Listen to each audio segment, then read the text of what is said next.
Hello and welcome. Things get exciting on our channel today. We're starting an incredible journey into the life of Adolf Hitler, one of the most talked about people in history. Love him or hate him, his life story is packed with dreams, big mistakes, huge ambitions, and a thirst for power. From a young boy with huge dreams to a man who shook the world to its core, this is the story of Adolf Hitler, told like you've never heard it. Are you ready? Put on your headphones, lean back, and let's jump into this amazing story. It will help you get better at English and keep you listening right to the very end. It all kicked off on April 20th, 1889. In a little town in Austria named Braunau am Inn, a baby boy was born.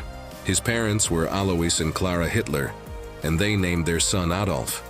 Nobody had a clue that this tiny baby would one day grow up to turn the whole world upside down. As a kid, Adolf wasn't anything out of the ordinary. He loved to play outside, sketch pictures, and dream about a big, bright future. But life wasn't always easy. His father, Alois, was a very tough and strict man. Alois really wanted Adolf to study hard and land a safe government job, just like he had. But Adolf, he had a totally different dream. "I want to be an artist," he'd often tell his mother, Clara. His mom loved him very much and always encouraged his dream, but she just couldn't get Alois to change his mind. So Adolf's childhood was often filled with arguments with his dad. His father would yell, "Being an artist isn't a real job," and Adolf would just stay silent, trying to hide his tears. Then, when Adolf was just 13, his father died unexpectedly. Some might have thought Adolf would feel free, but losing his father actually left a big empty space in his heart. Adolf started to skip school more and more.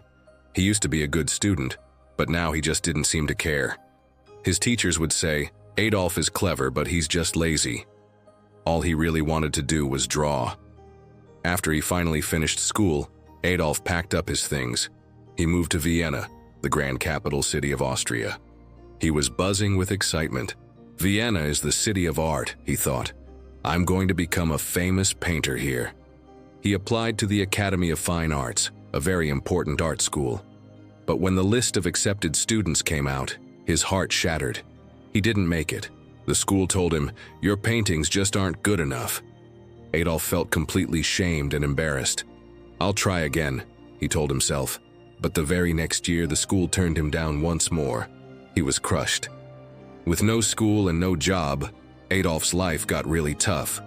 He lived in tiny, dirty rooms, and sometimes he even had to sleep on the streets. He painted postcards and sold them to tourists just to get a little bit of money. Why is life so unfair? He often wondered. During this hard time, Adolf's mother also passed away. He felt all alone and very angry.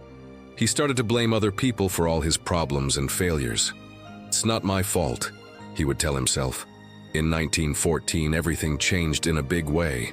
World War I began, and Adolf saw it as a chance to finally make his life mean something.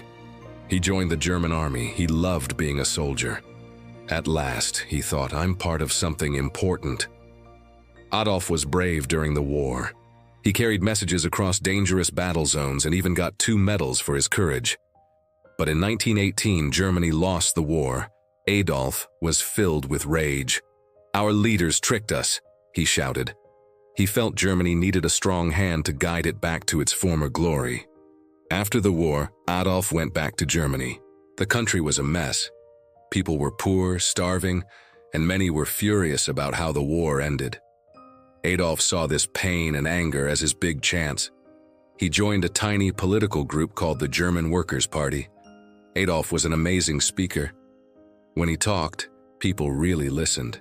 His words were full of fire, passion, and big promises. "Germany will be great again," he would declare. Slowly but surely, more and more people started to follow him. Adolf changed the group's name to the National Socialist German Workers' Party, also known as the Nazi Party. He even designed their symbol, a bright red flag with a black swastika in the middle. "This will become the most powerful symbol in the world," he announced. His speeches became legendary. Thousands flocked to hear him speak. They believed in his dream of a strong, powerful Germany. But Adolf's ideas were dangerous. He started blaming certain groups of people for all of Germany's troubles. and wanted to make Germany a country only for pure Germans. After World War I, Germany was in deep, deep trouble. People didn't have jobs, food cost a fortune, and many families were going hungry. The country also had to pay huge amounts of money to other nations because they had lost the war. Germans felt angry, sad, and defeated. Adolf Hitler saw all this suffering. He told the people, "It's not your fault, I know who is to blame." His words gave people a flicker of hope, but they also stirred up a lot of anger towards others. Little by little, Adolf became a well-known name. Adolf worked tirelessly to make his party bigger and stronger. He organized huge meetings and gave loud, emotional speeches. "Germany can be great again," he would shout with passion. People clapped, cheered, and truly believed in his vision. In 1923, Adolf tried to grab control of the German government using force. This event was called the Beer Hall Putsch, but it failed. Adolf was arrested and put in jail for 9 months. While he was in prison, Adolf wrote a book called Mein Kampf, which means My Struggle. In this book, he wrote down all his ideas. He said Germany needed to become incredibly powerful and that certain groups of people were the enemy. The book became surprisingly popular, and many Germans started to believe what he wrote. After he got out of jail, Adolf worked even harder than before. The Nazi Party grew stronger and stronger. By 1933, Adolf Hitler was chosen as the Chancellor of Germany, the country's top leader. This was the beginning of a dark new chapter. Adolf promised jobs, a powerful army, and a wonderful future. The people trusted him, but they had no idea what he was really planning. As Chancellor, Adolf made many big changes. He built new roads, factories, and schools. More people found jobs, and Germany started to look strong and proud again. The people were happy. "Hitler is a hero," they said. But behind all this apparent success, Adolf had very dangerous plans. He took control of newspapers, radio stations, and schools. People were told, "You can only believe in Adolf Hitler." Anyone who disagreed with him was punished or thrown into prison. Adolf created a powerful army called the SS and a group of young boys called the Hitler Youth. They were trained to fight and to spread Nazi ideas all over Germany. Everywhere people looked, they saw the swastika flag. It became the symbol of Adolf's immense power. Adolf's speeches grew even more intense. He would roar, "Germany is the best, we will rule the world." Crowds would cheer wildly and shout, "Heil Hitler!" In 1939, Adolf made his most daring move yet. He ordered his army to invade Poland. This act officially started World War II. Adolf's ultimate dream was to take over all of Europe and make Germany the most powerful nation on earth. At first, Adolf's army won many battles. They were strong, disciplined, and well-trained. But as the war dragged on, things started to go terribly wrong. Adolf had made too many powerful enemies. While the war raged on, Adolf was doing something truly awful. He wanted to remove all Jewish people, and others he thought didn't fit into his vision of Germany. This terrible plan was called the Holocaust, one of the most shameful and dark times in all of human history. Millions of innocent men, women, and children were murdered in death camps. By 1944, Germany was starting to lose the war badly. Adolf's enemies, like the United States, the Soviet Union, and Britain, were just too strong. Bombs rained down on German cities, and the people who once called Adolf a hero began to lose all hope. Adolf became jumpy and suspicious of everyone. He trusted no one. He spent most of his time hiding in his secret underground bunker. By 1944, Adolf Hitler's grand dreams of ruling the world were crumbling. His army, once so mighty, was now losing battles on every front. The Soviet Union, one of his fiercest enemies, pushed the German army back from the east. At the very same time, American and British soldiers were attacking from the west. German cities were being bombed day and night. Families lost their homes, and the people started to turn against Adolf. Why did we ever follow him? Many now wondered. But Adolf refused to give up. He sat in his bunker, barking orders at his generals. "We will not surrender," he shouted. But deep down, even Adolf knew the war was lost. In early 1945, Adolf stayed hidden in a bunker, deep beneath the ground in Berlin. The bunker was cold and dark, but it was safe from the bombs. Inside, Adolf spent his time making plans, even though there was hardly any hope left.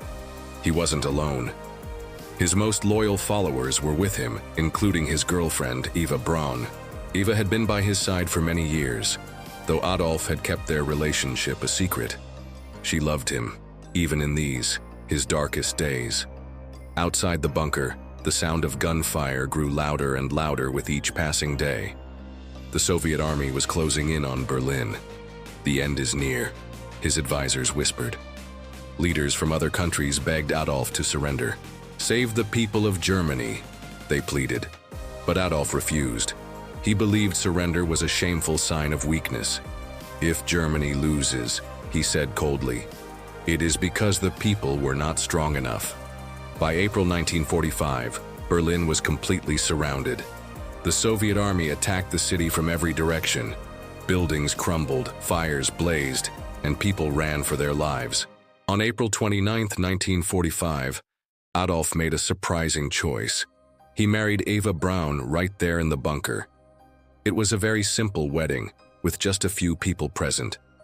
"You've always been by my side, Eva," Adolf said. Eva smiled, even though she knew this was far from a happy occasion.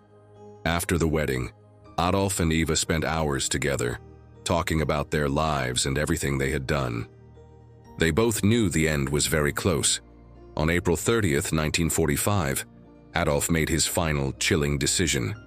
He called his closest followers into the bunker. "I will not be captured alive," he told them. Adolf believed it was better to die than to let his enemies take him. He and Eva went into a small, private room. Moments later, they both took their own lives. Adolf was 56 years old. When the Soviet soldiers finally reached the bunker, they found Adolf and Eva's bodies. The war in Europe ended just a short time after that. Germany surrendered on May 8, 1945. The people of Germany were left with nothing but ruins and despair. Adolf's dream of making Germany all-powerful had instead brought terrible destruction and deep sorrow. Millions and millions of lives were lost because of his actions. After Adolf's death, the world worked hard to rebuild. Germany eventually became a peaceful country. People remembered the horrors of the Holocaust and World War II to make absolutely sure such terrible events would never, ever happen again. Today, Adolf Hitler's name serves as a chilling reminder of the dangers of hatred, ambition without limits, and the terrible misuse of power. Finally, his story teaches us a powerful lesson. Every single decision we make shapes our future. Adolf's choices led to unimaginable pain and loss, not just for him, but for millions upon millions of other people. This reminds us that every action, no matter how small it seems, truly matters. We must choose with care, and always think about how our decisions will affect others. And it teaches us about the importance of kindness and standing together. Hate and fighting only pull people apart. The world becomes a much better place when we unite, respect each other, and work together for peace. Life is too short for anger and judging others. By being kind and trying to understand one another, we can create a future filled with hope, not regret.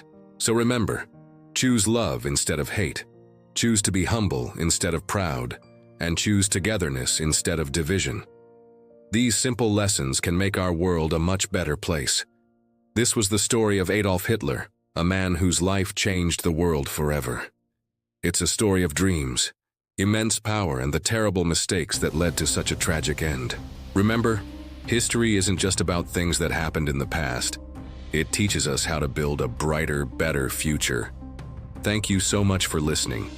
And don't forget to like this video, share it, and subscribe to English Avenue for more exciting stories that help you learn English while exploring fascinating history. See you in the next story.